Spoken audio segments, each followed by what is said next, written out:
Soyez bénis dans la présence du Père. Alléluia. Je vous salue au nom de Jésus et je te prie de saluer ce merveilleux voisin que Dieu t'a accordé ce soir.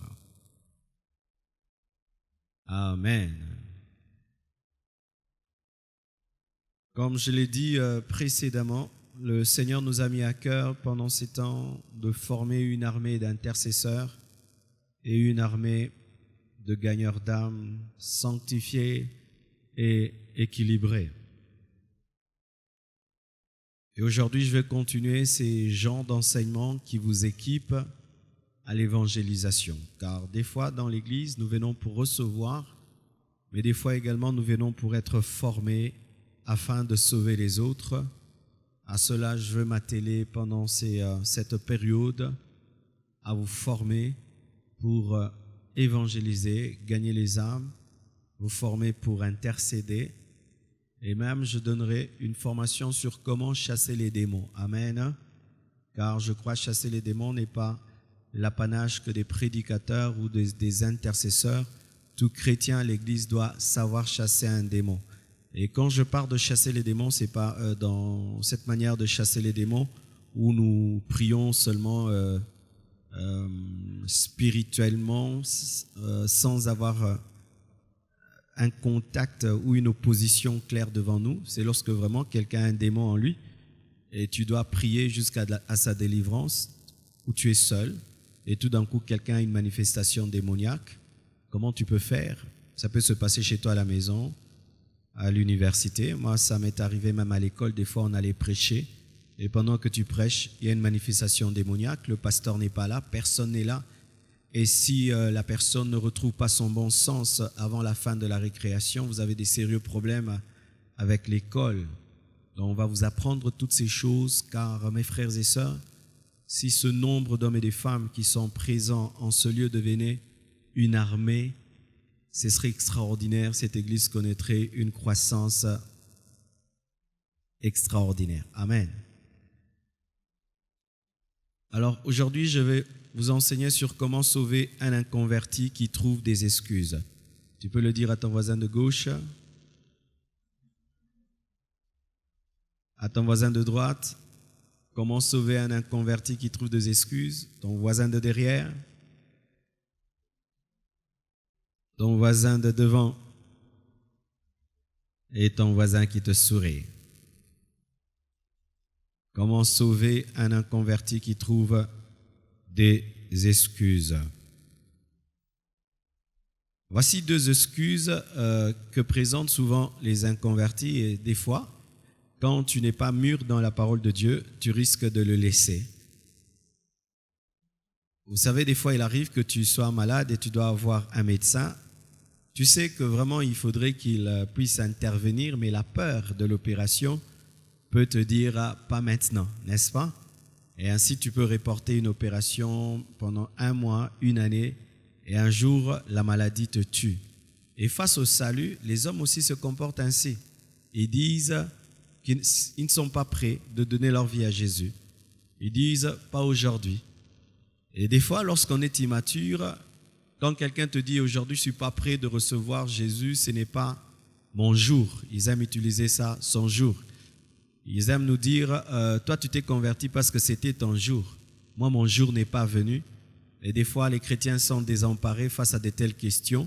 Et puis, tu laisses la personne tranquille et tu dis, ok, le jour où ce sera ton jour, tu te convertiras. Si tu le prends sur le plan humain, ce n'est pas grave.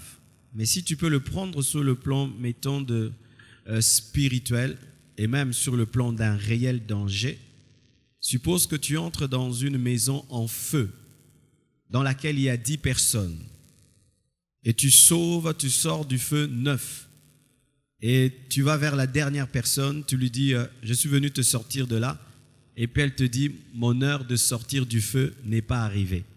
Est-ce que tu vas la laisser dans le feu? Je t'assure, lorsque la personne même est très bien formée, elle est même capable de te donner un coup, de t'assommer, tu es évanoui et elle te fait sortir de force. Vrai ou faux? C'est pourquoi même dans la Bible, au sujet de l'évangélisation, il y a un terme qui est utilisé contraignez-les. Dis contraignez-les. C'est-à-dire obligez-les. Amen. Hein? Un gagneur d'âme, lorsqu'il se tient devant un païen, je peux avoir plus de volume, lorsqu'il se tient devant un païen, le païen doit sentir que face à lui, il y a quelqu'un qui est prêt à l'obliger même à se convertir. Amen. Hein?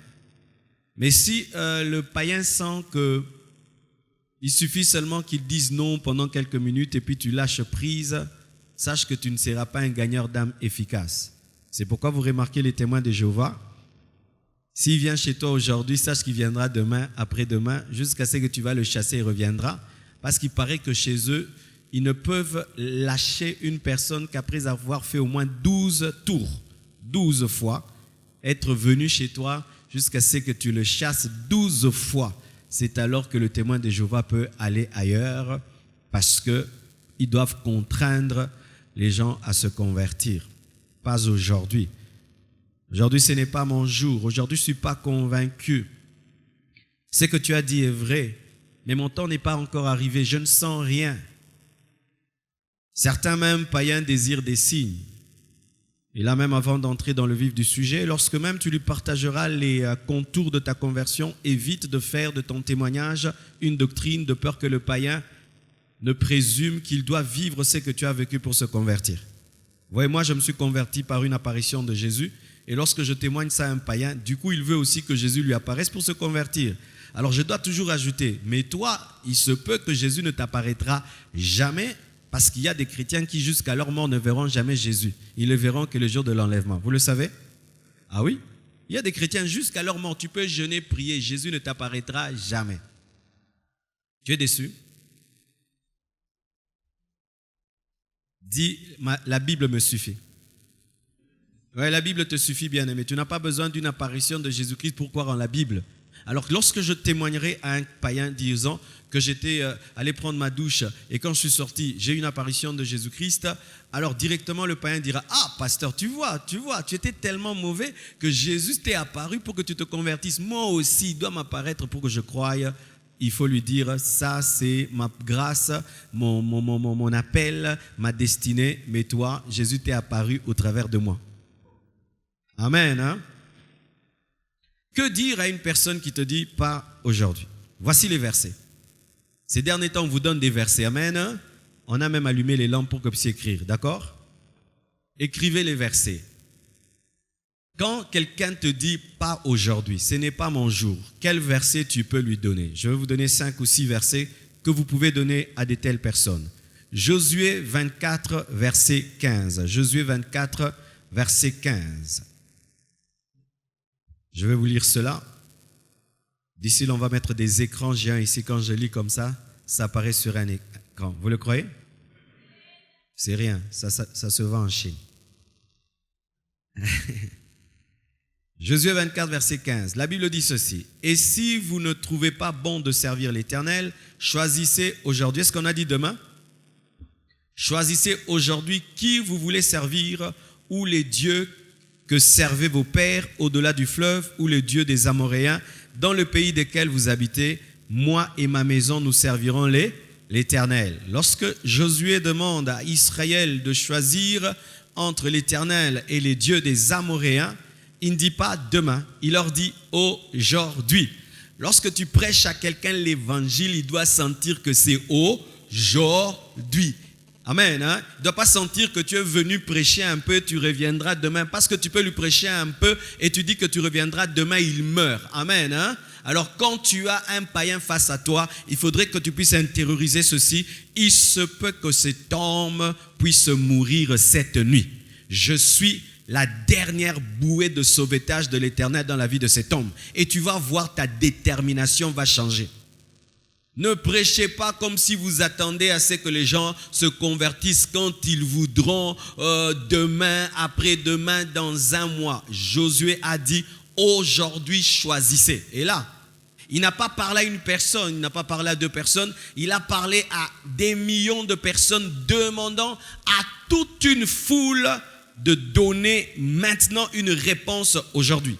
C'est pourquoi même, toi qui es un appel d'évangéliste, Le jour où Dieu va t'élever et que tu commences à tenir de croisade, même si tu auras 3 jours de croisade, à chaque jour de croisade, tu dois prêcher comme si c'était le dernier jour de croisade. Amen. Hein? Pas dire, le premier jour, je vais un peu bien prêcher, le deuxième jour un peu, le troisième jour, Naroya Mabe. Non, alléluia. Car il y a des gens qui ne viendront que le premier jour et qui ne reviendront plus jamais jusqu'à la fin de la croisade. Amen. Hein? Ce qui fait que tous les jours d'une croisade, il faut faire accepter les gens Jésus. Amen.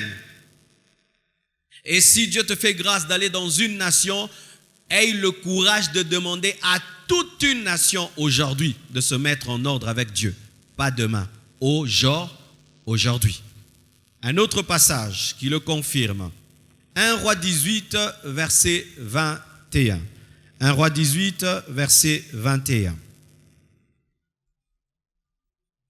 La Bible dit, alors Élie s'approcha de tout le peuple et dit, jusqu'à quand clocherez-vous des deux côtés? Si l'Éternel est Dieu, allez auprès de lui. Si c'est Baal, allez après lui. Le peuple ne lui répondit rien. Amen. Lorsque Élie était au-devant de Baal et d'Astarté, ses prophètes, et qu'il avait fait, avant qu'il ne fasse ce défi du mont Carmel, qui a amené l'Éternel à envoyer le feu sur son autel, il avait demandé à Israël de cesser d'aller de deux côtés et de choisir maintenant. Amen. Hein? Maintenant, si Baal est l'Éternel, allez. Si c'est l'Éternel, maintenant, venez vers lui. Amen. La personne devant laquelle tu te tiens quand tu prêches doit sentir qu'elle doit décider maintenant. Il ne faut jamais, quand tu prêches, tu laisses quelqu'un dans le flou. Amen. Tu peux commencer dans le flou si tu as un style d'introduction flou. Mais à la fin, tu dois ouvrir. Amen. On ne commence pas une prédication dans le flou, on la développe dans le flou et on la conclut dans le flou. De sorte que celui à qui tu prêches te demande, tu voulais dire quoi? Amen. À la fin, tu dois lui dire de choisir clairement. Tu te trouves devant un mondain, au début, quand tu lui prêches, il dit, tu vois, moi j'aime un peu la musique du monde, mais je viens aussi à l'église. Alors au début, tu peux l'écouter, mais à la fin, tu dois l'amener à abandonner la musique du monde. Amen. Tu trouves quelqu'un, il est impudique au départ, tu l'écoutes, mais à la fin, tu dois lui dire de choisir. Sinon, tu ne seras pas percutant dans ta prédication et des fois, tu perdras ton temps allant tout le temps visiter une famille, prêchant, de sorte qu'ils s'habituent à toi et tu n'as plus d'impact. Ayez des prédications claires. Amen. Élie leur dit, jusqu'à quand vous allez clocher entre Dieu et Baal? Donc, il leur précise que vous devez choisir entre les démons ou entre l'Éternel. Jusqu'à quand? Ils montrent le problème qu'ils avaient, c'est qu'ils étaient dans la compromission, ils étaient dans la duplicité, dans la dualité. Ils étaient en train de suivre deux choses au même moment et ils ne devaient choisir que l'Éternel. N'aie jamais peur de le faire, sinon ne te donne même pas le temps d'aller évangéliser si tu n'auras pas le courage de dire à quelqu'un de choisir maintenant. Mardi, quand on ira faire le porte-à-porte, vous devez dire aux gens de choisir maintenant. Et si tu entres dans leur maison, tu trouves des statues, des idoles, à la fin, tu dois dire la vérité. Donne-moi l'amen. Ouais, vous connaissez ces maisons dans lesquelles tu entres comme ça, tu trouves une grosse photo de maman, une grosse photo de ceci. Maintenant, tu te dis, ici, maintenant, je vais seulement parler, vraiment, Dieu va délivrer votre famille, Dieu va bénir votre famille. Non, tu as menti. Amen. À la fin, il faut poser la question, en fait, la photo là, c'est pourquoi?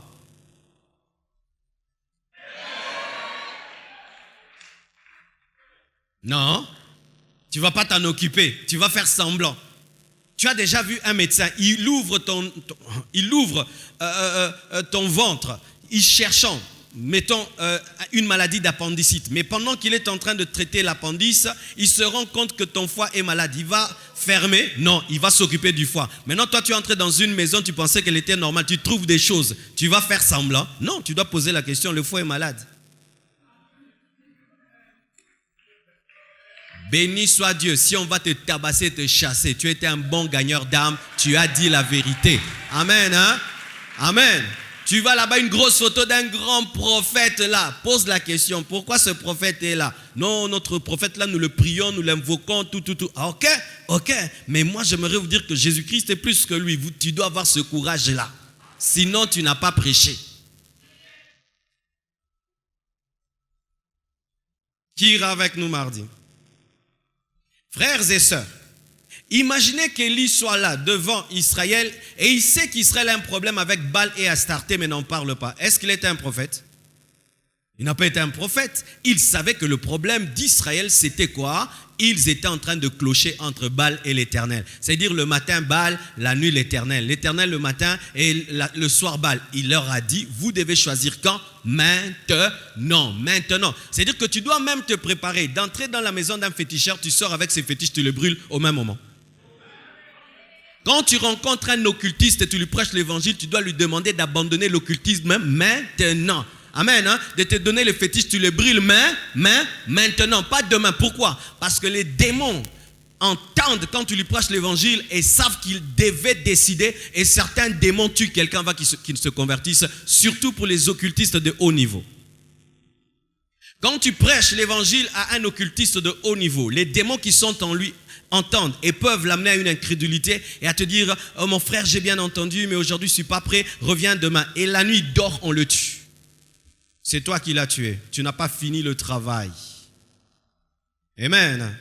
Oui, pendant que tu lui prêches, tu vois, il a une chaînette occulte. Pose-lui la question, mon frère, cette chaînette-là, c'est quoi? Non, non, cette chaînette, on m'a donné dans notre loge. Ok, pourquoi tu es dans cette loge? Pour la protection et tout. Mon Jésus peut te protéger. Oh, c'est vrai? Ok, tu le crois? Donne-moi la chaînette. Et n'aie pas peur aussi de prendre la chaînette. Donne-moi un amen. N'aie pas peur de prendre la chaînette. Et s'il te dit qu'il a un serpent sous son lit, tu vas chercher ce serpent sous le lit. Oui. Quoi? Que lui-même puisse le chercher? Tu vas me chercher moi? Non? Je ne vais pas entrer dans toutes les maisons de la 2e rue. Chacun fera le travail dans la maison qu'il trouvera.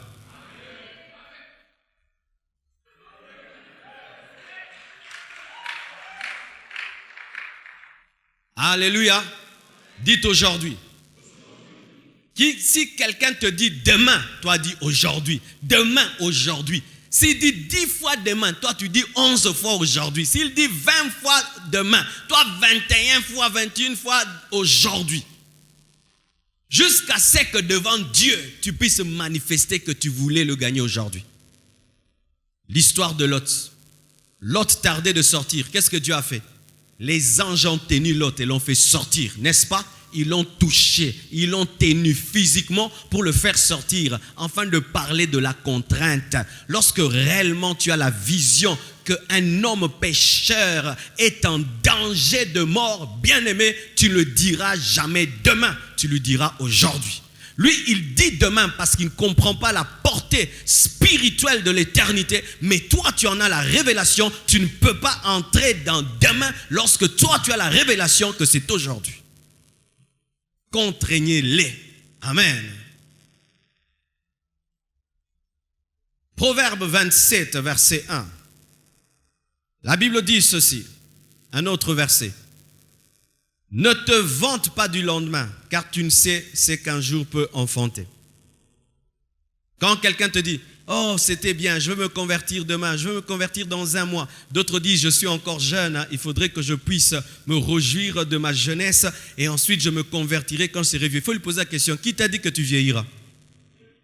N'ayez pas peur de lui dire, qui te garantit que tu vieilliras? Oh non, vous savez, je suis bon. Même Jésus était fils de Dieu, n'est pas mort à 40, il est mort à 33 ans. Tu es plus que Jésus-Christ. Il faut lui dire que tu n'as pas reçu le vaccin de la longévité.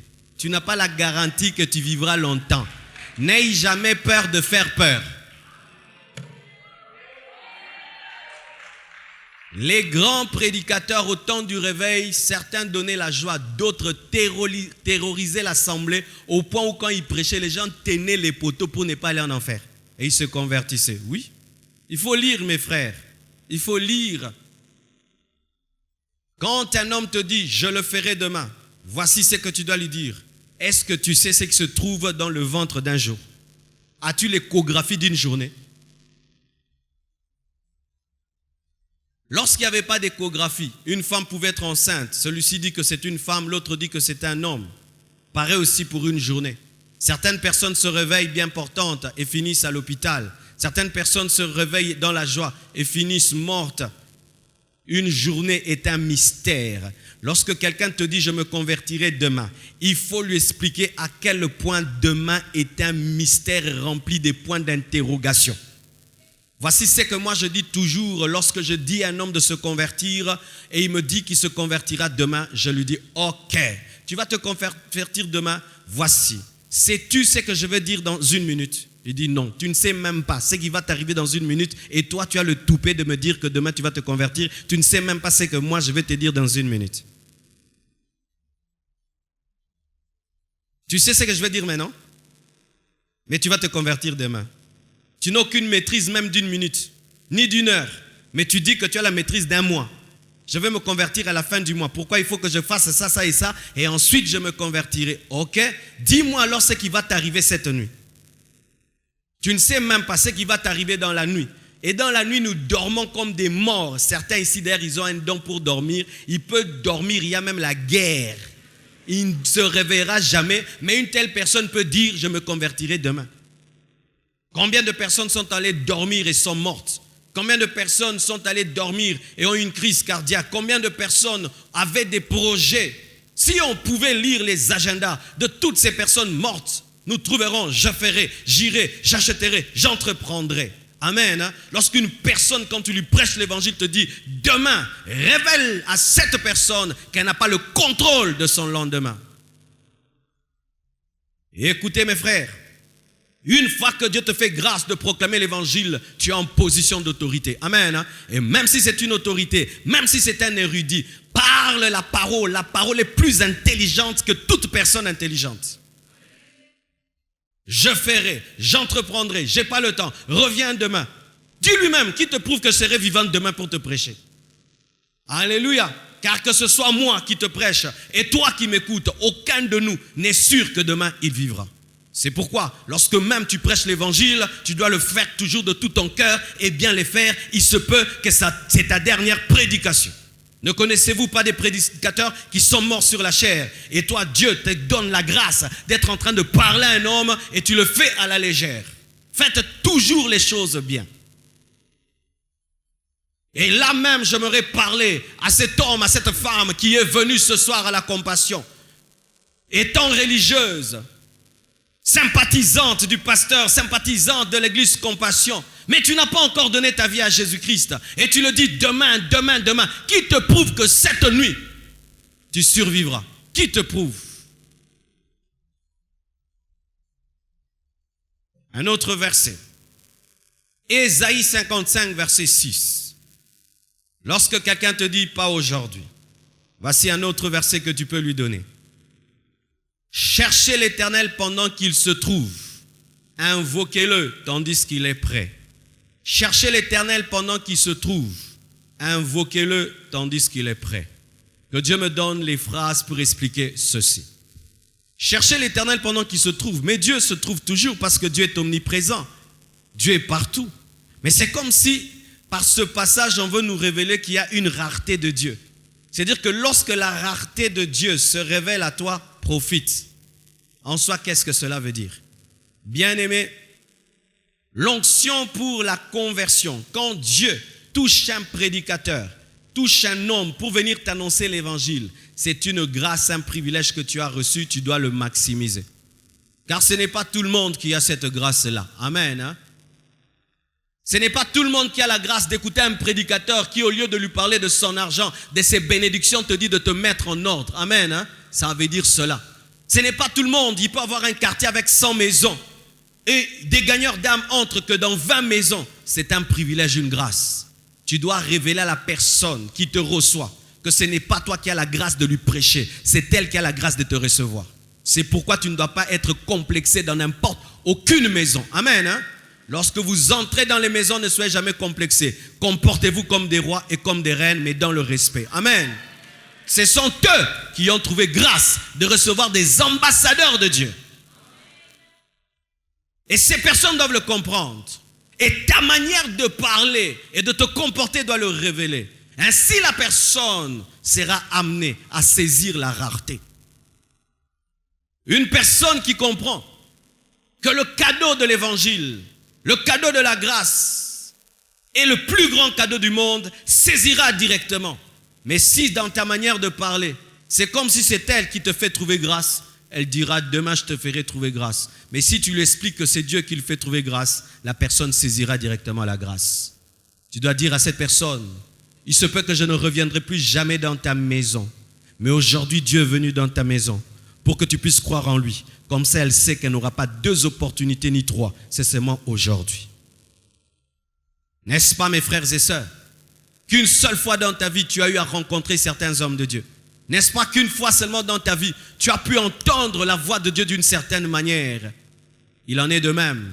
Lorsque tu es en train d'annoncer l'évangile à une personne, il faut lui montrer que c'est un événement exceptionnel qui vient de lui arriver pour qu'elle ne puisse pas mépriser ce privilège. Amen. C'est pourquoi ta manière de présenter les choses déterminera sa réponse ou pas. Présentez-vous comme des personnes porteuses d'une chose particulière, unique, la chose la plus grande sur la terre. Amen. Imagine mon frère, ma soeur, que Dieu me convainc de t'apporter $1 milliard. Je viendrai comment? Je serai très fier, n'est-ce pas? Qu'est-ce qui fera que je sois très fier? À cause du cadeau que je dois t'apporter. Maintenant, tu as plus qu'1 milliard à porter dans cette maison. Alléluia. Coco, tu toques. Coco. Oui, bonjour. Comment vous allez? Nous allons bien. Est-ce que je peux vous apporter l'évangile? Amen. Hein? Pas dire, tokoki kokota. Et tu t'habilles bien. Amen. Frère, habillez-vous bien. N'allez pas avec des djembélé. Amen. Hein? Porte une belle chaussure. Amen. Hein? Un beau pantalon. Ma soeur, tu t'habilles bien classe. Plus que quand tu vas chercher un travail. Amen. Hein? Tu t'habilles bien. Tu frappes à la porte. Tu as bien brossé tes dents. Amen.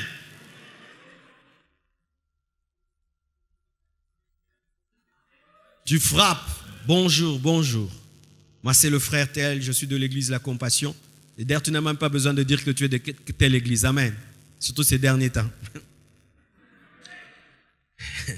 Je suis le frère tel. J'aimerais vous apporter l'évangile. Est-ce que nous pouvons parler? Ok. Et quand tu entres dans cette maison, si on ne te dit pas de t'asseoir, ne t'assieds pas. Peut-être que cette chaise-là est cassée. Tu vas être humilié. Amen. On ne s'assied jamais dans une maison sans qu'on te dise de t'asseoir. Peut-être qu'ils ont incendé. Ou c'est la chaise de leur papa. Amen. Quand on te dit de t'asseoir, tu t'assieds. Et tu ne t'assieds pas comme si tu veux fuir. Donnez-moi une chaise, je vais vous montrer. Oui, on doit vraiment tout se dire, n'est-ce pas? Oui, donnez-moi cette chaise.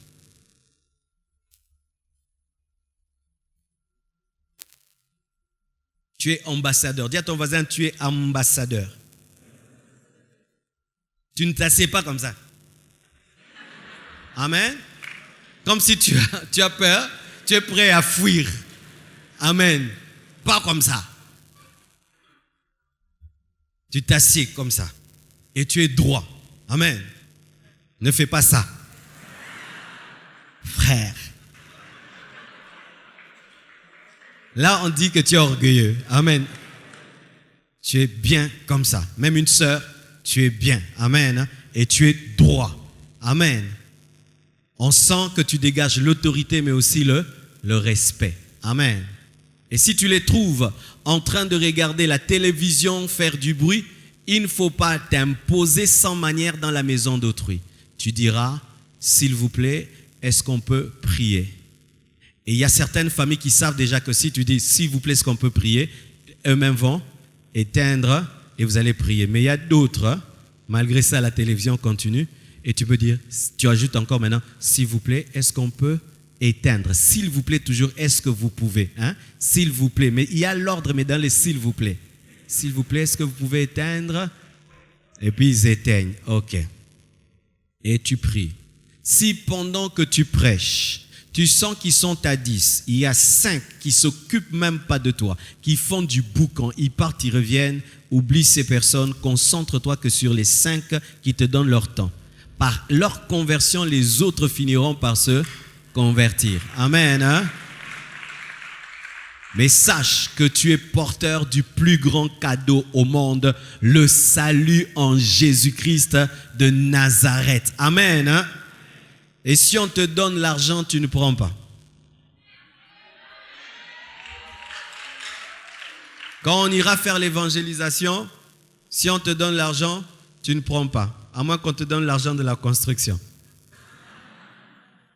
Si on te dit, on a appris que votre église est en train de construire, ok. Mais si on te dit, frère, prends c'est ton transport, refuse. Amen. Hein?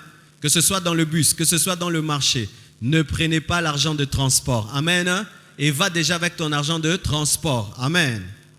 Et ne buvez pas. Ne mangez pas.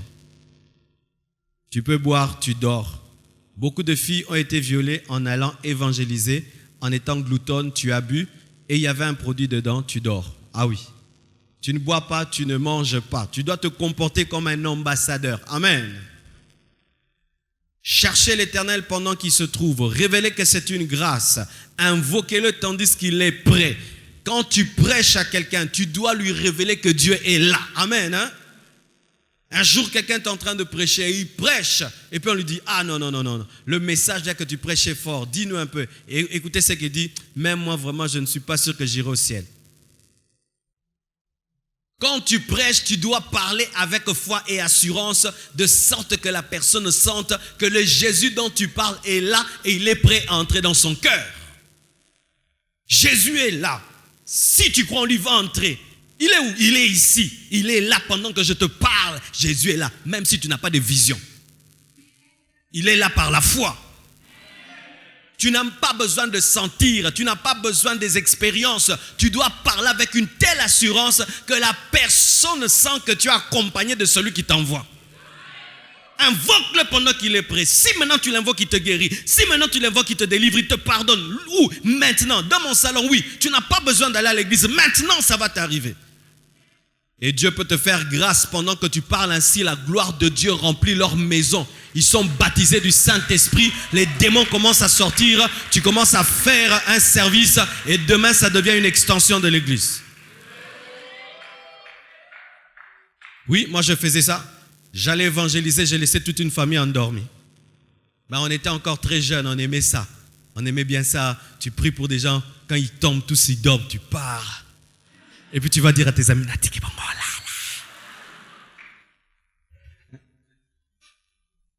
ne faites pas ça chez vous. Amen. Mais j'étais conscient, quand j'étais jeune, que la gloire de Dieu n'était pas qu'à l'église. Il y a des gens qui n'opèrent dans la puissance qu'à l'église. Une fois que tu l'amènes dans une maison, Dieu n'est pas avec lui. Mes frères, d'ailleurs, c'est dans les maisons que l'onction opère plus qu'à l'église. Alors quand tu feras une prière, qu'on sente que tu es un ami de Dieu. Tu ne dois pas prier comme si Dieu est loin. Père, agis dans cette maison. Moi, il faut me souhaiter.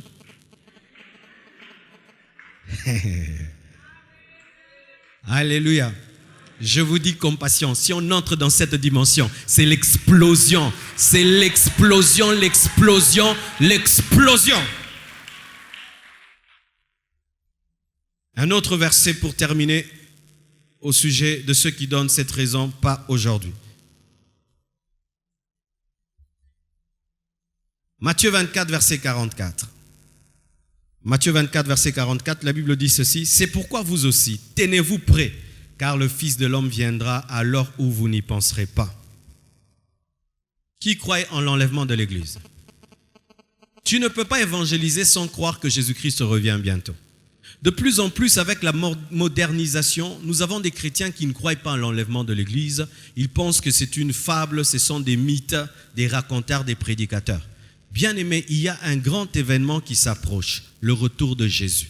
Et Jésus viendra comme un voleur dans la nuit sans prévenir, et seuls les rachetés entendront le son de la trompette. Les morts en Christ seront ressuscités et seront transformés, et les vivants seront changés, et ensemble nous irons dans les airs. Il y a un événement qui arrive, et lorsque tu vas évangéliser, tu dois dire aux personnes auxquelles tu parles que Jésus-Christ reviendra bientôt comme un voleur. Et lorsque cette personne te dit « je veux me convertir demain », il faut lui dire « et si Jésus-Christ revenait maintenant, comment seras-tu enlevé ?» Mes frères et sœurs, pourquoi faut-il parler de l'enlèvement? Parce que des fois, il y a des gens qui disent, depuis que moi, je vivrai longtemps. Bien aimé, c'est vrai, il y a des gens qui seront des païens et qui pourront vivre longtemps. Il y a des païens qui vivent longtemps sur la terre malgré leurs péchés. Nous avons vu des païens qui ont fait 80 ans. Mais lorsque l'enlèvement aura lieu, même si tu as une longévité, tu vas rester sur la terre avec ta longévité, avec l'Antichrist. Alors il faut dire à cette personne, même si tu vas durer sur la terre, tu risques de durer pour vivre le règne de l'Antichrist. Et si tu as une connaissance sur les signes de temps de la fin, c'est très bien. C'est pourquoi un gagneur d'âme doit être cultivé. Dites cultivé. Amen. Hein? Oui, plus tu as de la connaissance générale, plus tu seras capable de convertir les intellectuels, de convertir certaines personnes qui, pour écouter, doivent entendre un mélange entre l'évangile et la culture. Alors tu peux trouver un monsieur en train de suivre France 24 et où on parle de la guerre au Proche-Orient. Amen. Hein? Et toi tu viens dans son salon pour lui prêcher et au lieu de lui dire d'éteindre sa télévision, tu commences à regarder avec lui les informations et puis tu lui poses la question, est-ce que tu comprends? Il te dit oui, mais tu sais, l'Iran, l'Irak, mais est-ce que vraiment tu comprends? Comprendre quoi? Non, ce sont les signes de temps de la fin. Pourquoi? Il est écrit, Armageddon, la fin des temps. Tu vois ce que Donald Trump a dit, c'est déjà le signe de temps de la fin. Bientôt, très bientôt, il y aura le troisième temple. Quel est le troisième temple? Tu papa, si Internet au côté bimiselier au Yambisier. Oui. C'est pourquoi un gagneur d'âme doit suivre les informations. Suivez France 24, suivez TV5, suivez les chaînes des informations parce que dans les informations, il y a la confirmation des Écritures et l'accomplissement des signes des temps de la fin. Car vous n'aurez pas à prêcher qu'à des analphabètes, vous aurez à prêcher à des érudits, à des professeurs, à des politiciens. Il doit entendre que tu parles son langage. C'est pourquoi Dieu avait appelé Paul, il avait appelé Moïse, parce que c'était des personnes qui étaient capables de parler aussi le langage des personnes intellectuelles. C'est ainsi que ce sont eux qui ont écrit plus que les autres apôtres, parce que Paul pouvait prêcher là où Pierre s'arrêtait. C'est pourquoi dans l'église Compassion, nous sommes contre ceux qui découragent les gens d'étudier. Étudier, mon frère. Quand tu as étudié, tu as une arme de plus par rapport à celui qui n'a pas étudié. On a ta classe.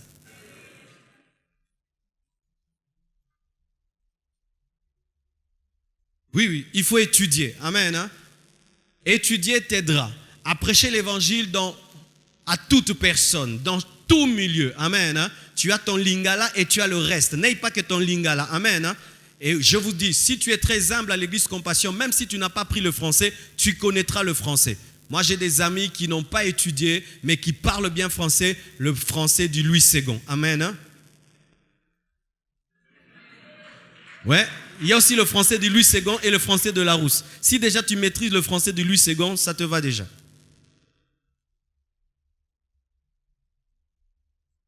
Les signes de temps de la fin. Parlez de l'enlèvement lorsque vous prêchez. À certains endroits, tu dois élever le niveau de ta prédication. À certains endroits, tu dois abaisser le niveau de la prédication. Amen. Hein? Tu dois toujours regarder dans quelle famille tu es. Qui est face à toi? Quand tu rencontres un chèque, tu ne vas pas lui parler d'eschatologie, de pneumatologie, de sotériologie. Il va dire que tu as la magie. Tu vas lui parler terre à terre. Amen. Hein?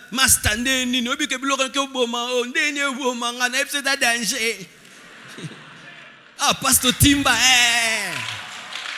Fukama tombola mabora, tomboli. Yamba. Mais à une autre personne, ah oui.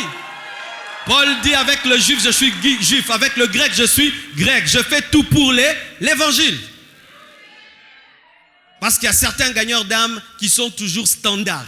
Ils restent les mêmes. Non, quand tu entres dans une maison, tu dois t'adapter à la maison. Amen. Hein? Et si tu sens qu'ils ne connaissent pas le français, ne parlent pas français, parlent lingala.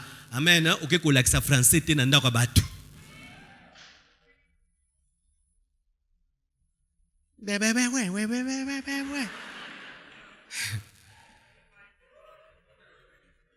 C'est pourquoi des fois, il est conseillé d'aller 2 à 2.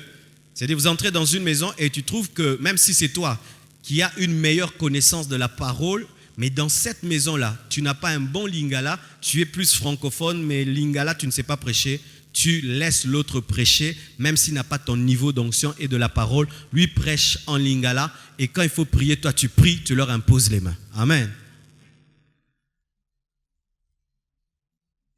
Mais maintenant aussi, si vous allez dans une maison et toi, tu as la connaissance de la parole, mais en lingala plus que l'autre, et tu trouves que eux, c'est en français, tu laisses l'autre qui maîtrise le français mieux que toi, même s'il n'a pas une grande connaissance, une grande onction, lui, il prêche, maintenant, tu finis en lingala la prière. Vous devez toujours faire une étude par rapport à des maisons, parce qu'on peut être dans un quartier, dans ce quartier-ci, il y a des intellectuels, des analphabètes, vous devez toujours tenir compte de ça. Ainsi, ça peut faire que tu es préparé. Pendant que tu voulais aller prêcher un tel message, mais quand tu entres dans cette maison, tu sens que le message disparaît. Oui, ça arrive, hein. Tu prépares un message, mais quand tu es face à un auditoire, il disparaît. C'est souvent un signe spirituel que ce n'est pas le message de Dieu. C'était ton message. Tu dois trouver le message de Dieu. Et qu'est-ce qui va te sauver? C'est la méditation de la parole. Si tu n'as pas la méditation de la parole, au côté les corbeaux et les renards. J'étais quelque part, quelqu'un prêchait sur Hakuna Matata.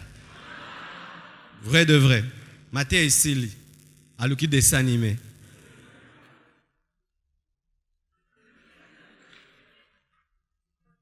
Ceux qui méditent tout le temps la Bible, lorsqu'on va aller gagner les âmes, du coup, qu'est-ce qui va se faire? Le Saint-Esprit va commencer à te redonner ce que tu as lu. C'est ce qu'il fait. Oh, acclamons le Saint-Esprit.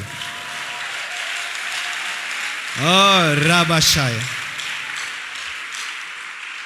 Le Saint-Esprit ne te donnera jamais un verset que tu n'as jamais lu. Même s'il te le donne, tu ne sauras pas où c'est. Voici comment ça se passe. Quand tu médites la parole et que tu retiens la parole, tu as maintenant des versets dans ton dépôt. Ton dépôt se remplit. Ton dépôt se remplit, se remplit, se remplit. Alors quand tu vas évangéliser, tu peux prendre un verset pour prêcher, mais tu as quand même un dépôt. Maintenant, quand tu vas évangéliser, du coup, tu te rends compte que ça ne va pas. Le Saint-Esprit le met de côté et il va dans ton dépôt vérifier et il te donne. Mais si dans ton dépôt, tu n'avais que ça. Jean 3,16. Jean 10,10. Tu arrives là. Le monsieur te dit, ah, gloire à Dieu, tu viens d'arriver. Quelqu'un d'autre aussi vient de me prêcher, il m'a prêché Jean 3,16. Et on a déjà prêché ton verset. Maintenant, le Saint-Esprit te dit, mets de côté, maintenant il n'y a rien. C'est quand tu vas regretter, pasteur, on doit solo que tout dans la Bible. Ou pendant que tu prêches, la personne te pose une question. Mais oui, mais il est écrit quelque part. Qu'est-ce que tu en dis? Le verset que lui-même cite, tu ne le connais pas. C'est-à-dire, le païen connaît un verset que toi, tu ne connais. Toi-même, tu le découvres. Il dit, oh, Isalara, Kouteni. Au secours, pasteur, on a noté un dago moussous. Non, yate. Non, ya. Non, kim. En soi, oh là là, ça va, je pourrais m'arrêter là même.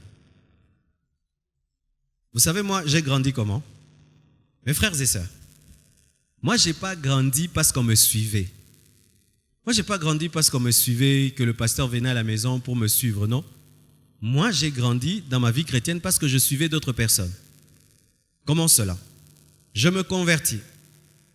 Mais j'ai un ami, à peine tu es converti d'une année. Tu as ton ami qui est dans l'impudicité, dans la musique mondaine. Le Saint-Esprit te dit de prier toute la journée pour lui. Tu pries pour lui, tu pleures pour lui, te dit va, lui prêcher. Tu arrives chez eux à la maison. Tu lui prêches. Vous voyez, si vous allez sur Internet, il y a un homme de Dieu qui s'appelle Samuel Wabant. Vous connaissez? C'était un docteur de la parole qui est à Paris aujourd'hui. C'était mon ami, on a étudié avec lui à Massamba. Alors l'Esprit me dit, va lui prêcher. J'arrive là, il avait un pain qui est tout. Je dis, Samuel, je vais te parler. Et il s'assied.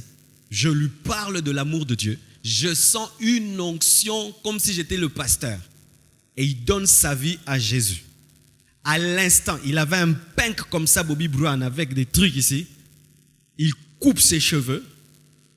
Et maintenant, c'était un garçon déjà très intelligent à l'école. Et il amène son intelligence où? Dans les choses de Dieu. Et tu sais, les gens intelligents, ils posent beaucoup de questions. Maintenant, s'il lit, lui, il lisait la Bible même 2 heures du temps, 4 heures du temps. Toi, tu lis 1 heure. Il faut Baksakara, R. Maintenant, il t'amène des questions.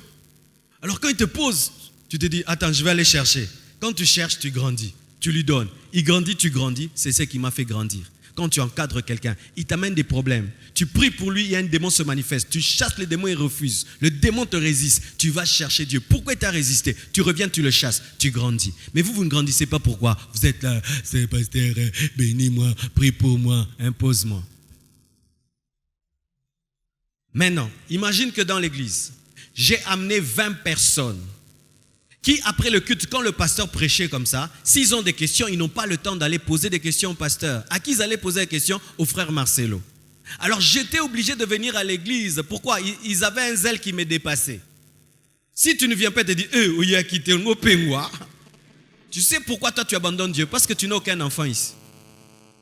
Alors, qu'est-ce qui arrivait? Je devais venir pour répondre à leurs questions et je devais toujours grandir parce qu'eux grandissaient tous les jours. Et le jour maintenant que tu commences à te refroidir, qui vont te relever? C'est toujours eux. Ils vont te prêcher ce que tu leur prêchais.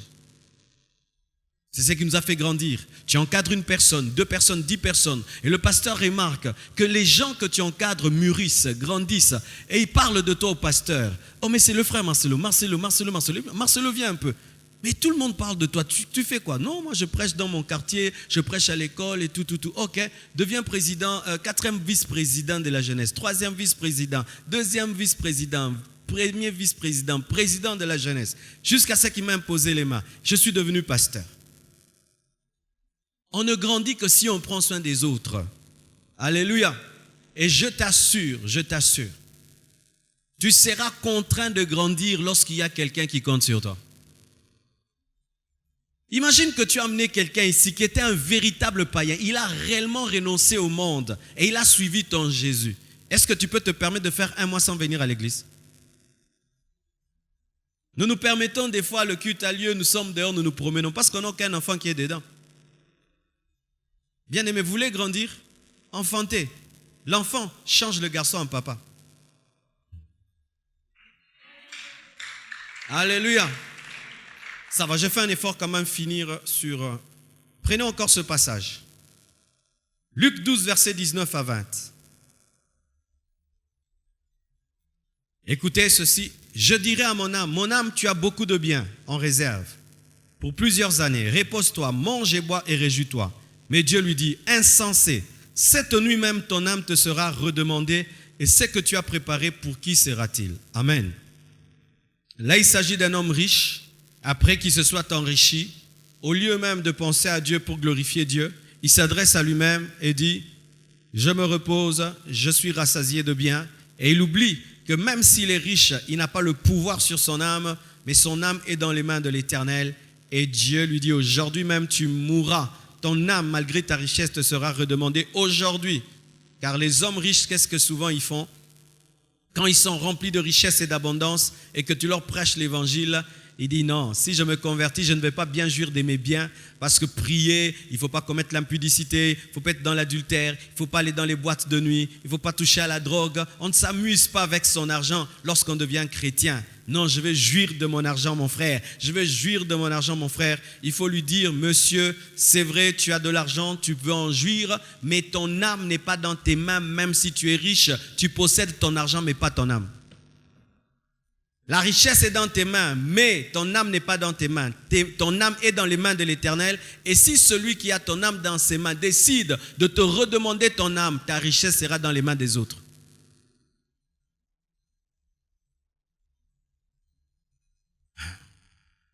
Nous avons souvent un problème aujourd'hui. Les églises sont incapables de gagner les hommes riches. Pourquoi? Parce que nous sommes complexés devant la richesse des hommes. Amen. Hein? Bien-aimés frères et sœurs, si tu veux gagner un riche, voici une chose que tu dois faire. Tu dois lui montrer que tu n'es pas venu pour son argent, tu es venu pour son âme. Amen. Tu dois lui montrer que tu n'es pas complexé par sa richesse. Et tu dois lui montrer que tu n'es pas venu chercher sa richesse, mais tu es venu pour le sauver lui. C'est seulement ainsi qu'on les convertira. Et il y a une chose qui effraie beaucoup les riches, c'est la mort. La mort. Je ne sais pas si ça t'est déjà arrivé. Tout va bien dans ta vie. Du coup, tu commences à avoir peur de la mort. C'est déjà arrivé à quelqu'un? Quand tu as beaucoup de bonheur, tu as peur de la mort. Les hommes riches ont beaucoup peur de mourir. Pourquoi? Parce que la mort peut les ravir, entre guillemets, leur bonheur, leur richesse. Alors, lorsque tu vas prêcher à un riche, parle-lui de ce qui lui effraie, la mort. Dis-lui, homme, tu es riche, tu as tout. Es-tu riche dans l'éternité? qu'il le veuille ou pas, il doit réfléchir. Il doit réfléchir. Es-tu sûr que tu es riche au ciel? Si tu mourais maintenant, où iras-tu, malgré que tu es riche? Quand tu te tiens devant un homme riche, projette-le dans l'éternité. Et ainsi se rendra compte que sa richesse n'est que passagère. Ne sois pas complexé par sa maison. Ne sois pas complexé par ses vêtements. N'entre jamais dans une maison de riche et tu es en train de regarder partout. Amen, hein? Oui, des évangélistes comme ça, des gagneurs d'âme.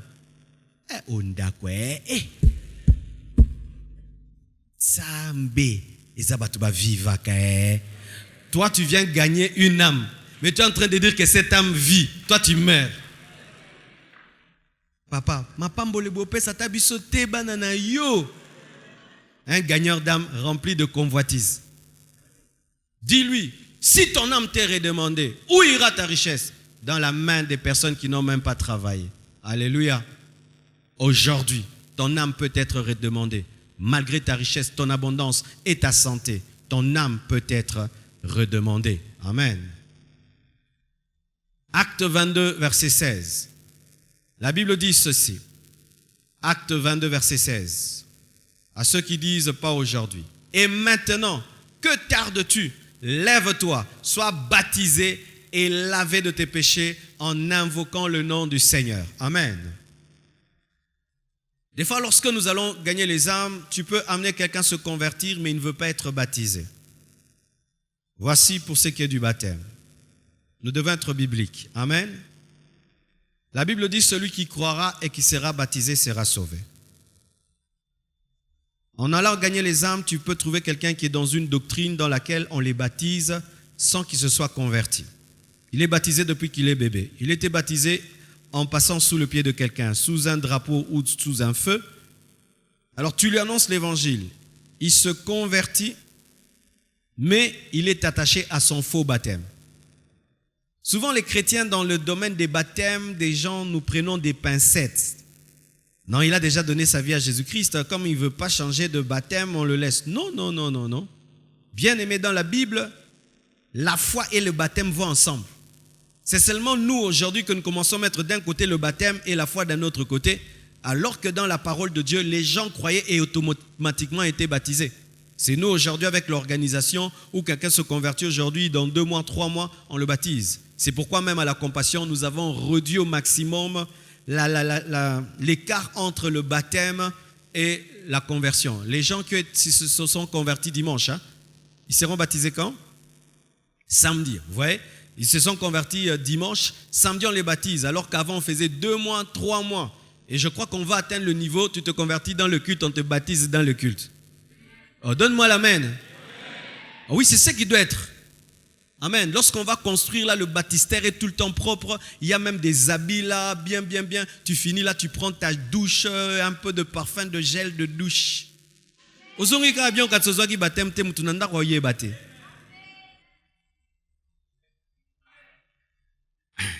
Est-ce que l'eunuque éthiopien avait suivi des enseignements sur le baptême pour être baptisé? C'est l'esprit des catéchismes. Malongi, qui nous suit même dans l'église des réveils.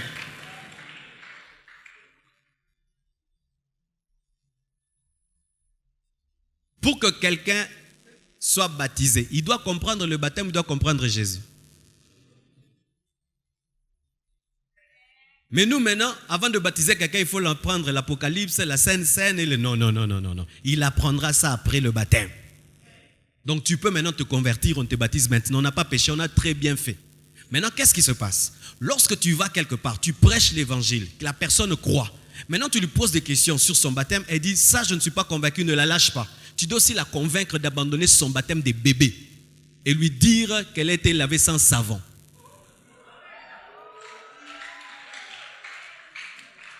Donne-moi la main que je te parle. La sémence que tu sèmes détermine la récolte. J'ai remarqué ceci, les personnes qui sont converties par un prédicateur agressif sont souvent des vrais convertis.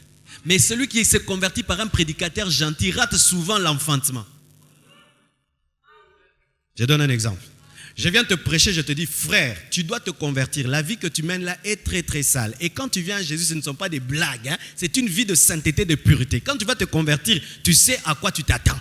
Mais si je viens à Jésus, tu vas commencer à rire les matins, rire les soirs, rire. Je vais engendrer une bonne conversion.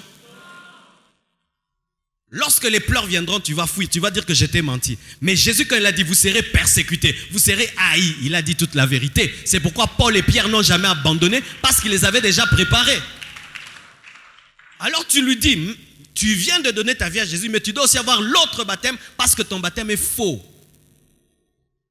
Oh non, laissez-les. Non, on ne laisse pas. À Paul, on lui a dit d'être baptisé. Amen. Imaginez quelqu'un qui vient du judaïsme, on lui dit d'être baptisé. Et c'est grave. Ozwa Paul. Paul. C'est pourquoi qu'est-ce qui arrive? Tu rencontres un homme, une grande autorité, tu lui prêches l'évangile, tu t'arrêtes là, tu as peur de parler du baptême. Même si c'est l'homme le plus grand du monde. Baptême no quand? Vous me baptisez à la maison, il y a une piscine, tu as une piscine et église. Oui, évitez aussi ces choses. Lorsque vous voulez convertir quelqu'un, de le traiter différemment des autres. Il n'aura pas la même formation que les autres et il ne va pas accepter le brisement comme les autres, alors que tout le monde doit suivre le même chemin, qui que tu sois. C'est pourquoi nous devons inviter à l'église les VIP. Donne-moi la main que je te parle. Si tu es un VIP dans la vie, quand tu viens à l'église, évite d'être VIP. Les VIP souvent ne suivent pas la formation divine, mais ils sont chuchotés par l'église et ne deviennent rien du tout. J'aime dans cette église toutes les personnes élevées dans la société, mais qui refusent des traitements différents et qui veulent être traités comme tout le monde. C'est ça, être un enfant de Dieu, parce que tu sais que dans le domaine du Saint-Esprit, nous sommes tous des humains. Amen. Dernier verset et nous terminons. 2 Corinthiens 6, versets 1 à 2. 2 Corinthiens 6, versets 1 à 2. La Bible dit ceci. Puisque nous travaillons avec Dieu, nous vous exhortons à ne pas recevoir la grâce de Dieu en vain.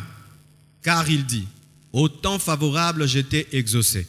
Au jour du salut, je t'ai secouru. Voici maintenant le temps favorable. Quand quelqu'un te dit, mon jour de conversion n'est pas arrivé, dis-lui, c'est aujourd'hui le jour de ta conversion. Tu as entendu une voix? Dieu t'a dit? Oui, il m'a dit, viens, je vais te montrer. Il m'a dit, dans 2 Corinthiens 6, verset 2, voici les temps favorables. C'est les jours aujourd'hui. Alléluia. Pour toutes ces personnes qui veulent un signe particulier, pour dire que c'est le jour de ma conversion, voici le verset que vous devez leur donner. Car il dit, au temps favorable, je t'ai exaucé. Au jour du salut, je t'ai secouru. Voici maintenant le temps favorable. Voici maintenant le jour du salut. Amen. Bien-aimé, tu es là. Si tu n'as pas donné ta vie à Jésus-Christ, voici le jour de ton salut aujourd'hui. Ce n'est pas le jour qu'un évangéliste international viendra. Ce n'est pas un jour où le culte sera spécial, non. Aujourd'hui, comme tu as entendu sa voix, n'endurcis pas ton cœur. Voici le jour du salut. Maintenant. Amen. Et le Seigneur m'a dit de dire ceci à toutes les personnes qui recherchent l'onction. Il m'a dit de vous dire ceci. L'onction ne vient que pour 8 buts. Prêcher, guérir, proclamer, publier, consoler, accorder, donner, servir. Prêcher la bonne nouvelle, guérir les cœurs brisés, proclamer la liberté et la délivrance, publier la grâce et le jugement, consoler les affligés, accorder la joie, donner le bonheur, servir à la gloire de Dieu. Si tu recherches l'onction, en dehors de ces 8 buts, tu n'auras pas l'onction. Beaucoup de gens cherchent l'onction, mais en dehors de ces 8 buts, c'est pourquoi vous n'avez pas l'onction. Ésaïe 61, versets 1 à 3, parlant de la mission de Jésus-Christ, lorsque Jésus-Christ a reçu l'Esprit, voici ce qu'il a dit. L'Esprit du Seigneur est sur moi, car il m'a oint pour prêcher, guérir, proclamer, publier, consoler, accorder, donner, servir. Si tu cherches l'onction, pas pour prêcher, tu n'auras pas l'onction. Si tu cherches l'onction, pas pour guérir, tu n'auras pas l'onction. Si tu cherches l'onction, pas pour proclamer, tu n'auras pas l'onction. Si tu cherches l'onction, pas pour publier, consoler, accorder, donner le bonheur aux autres, servir à la gloire de Dieu, même en tant que juriste, en tant que PDG, si tu ne cherches pas l'onction pour servir à la gloire de Dieu, il n'y aura pas l'onction dans ton travail. À vous qui recherchez l'onction. Cherchez l'onction pour servir Dieu. Cherchez l'onction pour proclamer, pour publier, pour annoncer, pour guérir, pour donner. Et vous aurez l'onction. Que Dieu vous bénisse abondamment.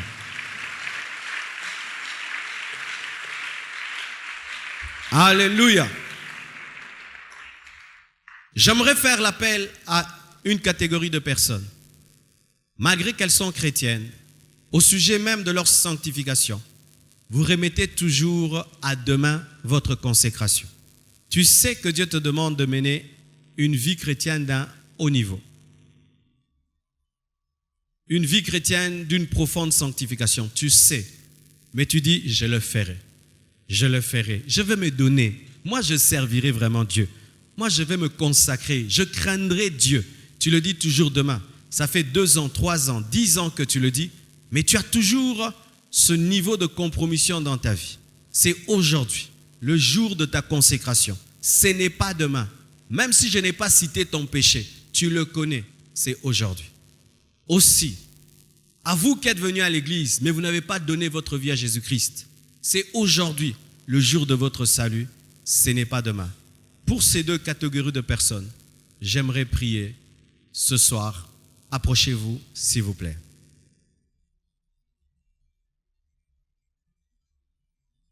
Aujourd'hui, pas demain. Que ce soit pour ton salut et ta consécration, ce n'est pas demain. Je n'abandonnerai pas le péché demain.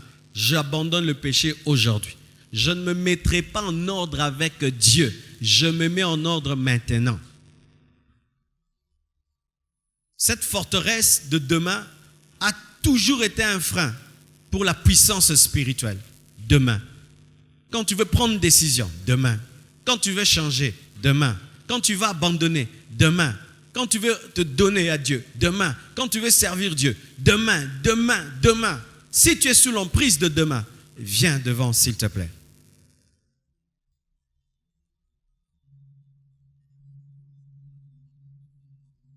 Tu ne sais pas ce qui peut t'arriver cette nuit. Et s'il y avait enlèvement cette nuit, si tu mourais cette nuit, si ta chambre brûlait cette nuit, ne connaissez-vous pas des gens qui se sont endormis et se sont réveillés morts parce que la chambre avait brûlé? Donc nous ne savons pas ce qu'un jour peut enfanter. C'est pourquoi ne dis jamais je le ferai demain. Jésus peut revenir après ce culte. Alors mes frères et sœurs, prenons toujours au sérieux l'invitation au salut et l'invitation à la consécration. Amen.